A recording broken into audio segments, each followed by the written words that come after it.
Hey guys, it's Harry the Red Bagnall Engine here, and welcome back to another review video. So, I know it's been a bit of time since I last did one of these, and again I apologise about that. But anyway, getting back on track, today we are going to be doing a review on Despicable Me 4.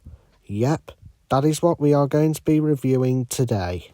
Now, just like with every review or retrospective video, I would just like to say, if you guys like or don't like this movie, I will respect your opinion, but as long as you respect mine in return. So without further ado, let's get this review on the rails. So, Despicable Me 4. Wow, this movie is absolutely amazing. Like, I'm serious. Despicable Me 4 is absolutely amazing. It really, really is. Basically, in this movie, Gru, Lucy and the girls have to go and stay in another house until the new villain, Maxime Mamal, sorry if I pronounced that wrong, gets caught, as he is the most dangerous villain they have ever had to encounter. And while they're in their new house, they all have to hide their identities and change their names.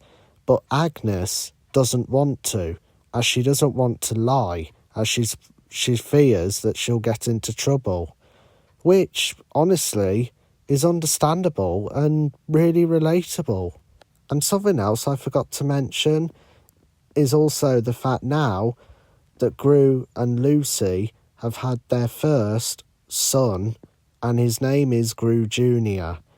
Oh my, he is so adorable. One day, Gru is meeting his new neighbours when he meets a young girl named Poppy, who is making a heist, and later that night, when Gru was taking the rubbish out, Poppy stood there and told Gru to help her, which at first Gru denies, but then eventually he just goes along with it and soon finds to quite enjoy himself, which the two of them complete the heist that Poppy wanted, but then they have to escape immediately as the old school principal comes after them, finding out that they have broken in.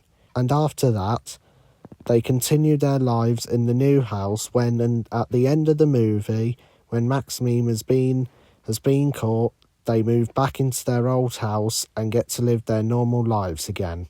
So now I have discussed the plot of the movie, I am now going to talk about what I enjoyed about it and what I didn't enjoy about the movie. One thing that I really like about Despicable Me 4 is the animation. I really like the animation in Despicable Me 4. The animation is a lot more brighter and there's a lot more details in certain areas. Sure, it doesn't look really any different to the animation from the first movie back in 2010, but if you look really carefully, you'll see that there's a lot more detail in certain areas, and in some scenes, it's definitely a lot brighter. Another thing that I really like about Despicable Me 4 as well is actually the ending. I really like the ending of this movie because it feels really finale-esque, and especially that one scene where all the villains from each movie are partying and having a good time. You know, like we've got Vector, El Macho, Scarlet and Herb Overkill and all that lot. Although, how did Vector escape Mars? Because in the end of the first movie, we see Vector end up on Mars, and how did he escape? That's kind of bugging me, but I'm just nitpicking at this point. Another thing that I really like about this movie as well is actually a lot of the humour. A lot of the humour in this movie, like most of them, is really, really funny, and there were so many scenes that literally had me laughing. If I had to choose one or two nitpicks, it would have to be that Margot, Edith and Agnes have not gotten any older. I mean, look, I get it. I know a lot of animation companies never really like to age up the characters, which, you know, that's understandable because They're trying to keep them to how they were. But come on, Illumination. The first movie came out in 2010. Margot, Edith and Agnes have been in the franchise since the very beginning. Surely you could let them get a bit older. And I mean, what's even more questionable is now that Gru and Lucy have their own son, how are Margot, Edith and Agnes still the same age? I don't get it. The other nitpick I have with this movie as well would actually have to be the lack of screen time that the minions have in this movie.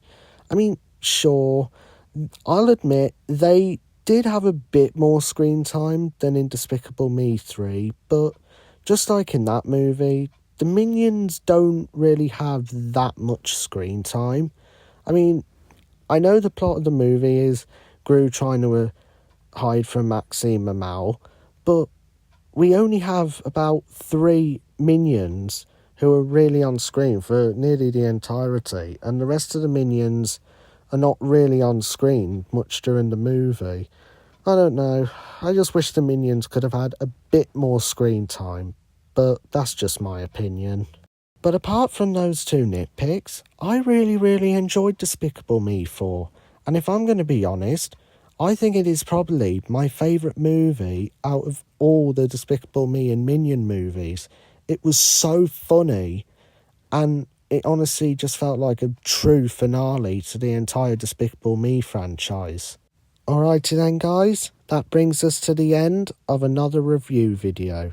Sorry about any long pauses in this one, it's just some occasions it can take me a bit longer to sometimes get the words out I want to use. So apologies about that guys. But if you enjoyed this video, don't forget to hit that like button down below, and if you haven't already, hit that subscribe button down below and turn on the notification bell where you will receive all notifications. But for now, this is Harry, the Red Bagnall Engine, signing off. Peace out everyone, and see you next time.